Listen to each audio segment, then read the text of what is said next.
guys, welcome back to my channel. So these are where the happier videos kind of start. So there's a couple things I want to talk about first. Um, when I first moved home, the first thing I did was I went and seeked out a therapist. Due to my past with child abuse, I was court ordered to see a therapist since I was 2. So therapy has always kind of been like my go-to option when it comes to dealing with mental health. So I went to a therapist that I found online, and my first session with him, he was behind the desk, I was in front of the desk, door was behind me. Second session, he was next to the desk, I was still in front of the desk, door was still behind me. Third session, he had put me in the corner against the wall. He was in front of me, the door was behind him, and when I went to leave, he undeadbolted the door. So, and he had also talked about the next session how we were gonna turn the lights off, how I was gonna lay down, and we were gonna do this certain type of therapy. And I kind of had a gut feeling that was like off. I was just like, I don't know, this doesn't sound right. So, I never went back to him. I got several phone calls from him telling me how disappointed he was and just very unprofessional like phone calls. I'm pretty sure I still have the voicemails actually. Um, so in I think February, March, I got diagnosed finally with high tone pelvic floor disorder, which pretty much means all the muscles in my pelvic region are too they're too tense, but they don't know how to tense or relax. So I started getting physical therapy for that, which the the way in which I was receiving physical therapy for that, you guys can look it up. I'm not going to go into all the details because it's kind of, I don't know, intimate, I guess. And it helped me deal with a lot of um, just sexual trauma as well. So that I kind of subsidized for my therapy. Also, I started exercising more, just started pushing myself to challenge myself, get myself out of the current mental state that I was in. I get really anxious, so I would push myself to do things that I knew made me anxious and would challenge myself. I would let myself get a little anxious, but I wouldn't let it control me. And it sounds a lot easier than it is. It was incredibly difficult. I went out with coworkers of mine. I got my job in March. So I was going out with coworkers. I was enjoying being able to laugh and being able to be carefree without having the feeling of somebody constantly over me. Also, I went and did everything that he told me no. Little stupid things. He would tell me to that I couldn't wear that I not that I couldn't, but I wanted to get a baseball cap when I was wearing like workout clothes. And he told me, "Oh, you just want to look like a boy." So what did I do? I went and got a baseball cap for $3 at Walmart, and I was the happiest person in the world with that baseball cap. Like, I was just I was happy because no one was telling me not to. No one cared that I had a baseball cap on. And that to me, that simple little joy just showed me that I made the right decision because I found so much joy in that stupid baseball cap.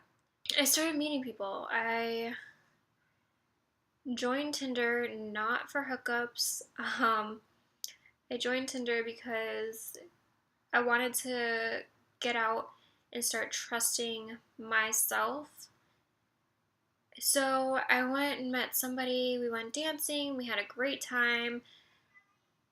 He went in to kiss me and grabbed my neck, and I kind of freaked out a little bit because My neck is an extremely sensitive area, and currently there's only one person that I allow anywhere near my neck, and don't freak out. Everybody else, I get tense. Also, I went skydiving with my family, which was amazing.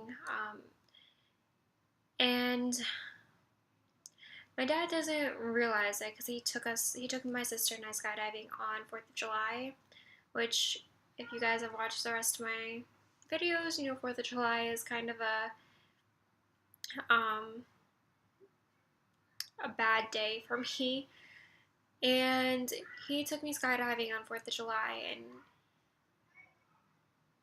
being able to enjoy the 4th of July it was super simple. We went skydiving, then we had a bonfire, and we laughed and we enjoyed life, and it was just my little family, and it was the happiest 4th of July that I had in so long. And my dad really, like I said, he doesn't even know how much that really meant to me.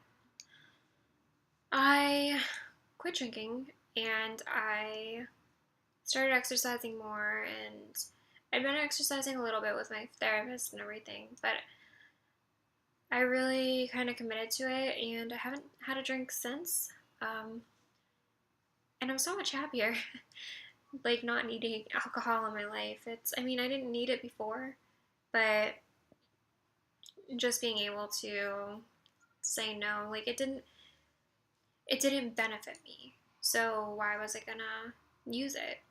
What else?